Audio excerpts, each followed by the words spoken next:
Disney bu kinoga 270 million tikdi, lekin kino ular o'ylaganday bo'lmadi. Kinoni ko'rishdan oldin siz bu narsalarni bilishingiz kerak. Endi an'anaviy 7 ta gnomni o'rniga bizda har xil jinsli, bo'yli va rangli 7 ta gay LGBT odamlar bor.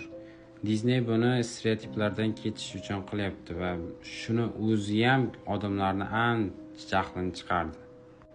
Boshida aytgandek, kinoga 270 million tikilgan, lekin kinoni birinchi haftasida atiga 50 million dollar ishlab topilgan. Disneyning qiladigan ishi ko'p.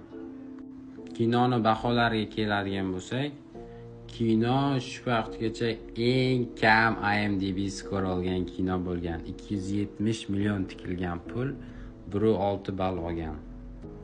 Rotten Tomatoes'da 41. Bosh rollarga keladigan bo'lsak, bizda Gal Gadot bor.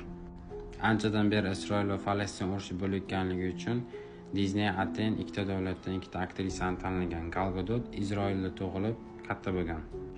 Rachel Zegler esa urush boshlanganidan beri pro-Falastin, ya'ni Falastin tomonidan olib kelmoqda. Disney atayin ikkita davlatdan ikkita aktrisani vakil bo'lish uchun tanlagan. Rachel Zeglerning o'zi turgan bitgani controversial, ya'ni u har doim Nito bir nimani gapirib qo'yadi. Trump prezident bo'lganda ham Rachel Zegler F Trump deb yozgan, ya'ni Trumpga tupuringlar degan. It is part 1.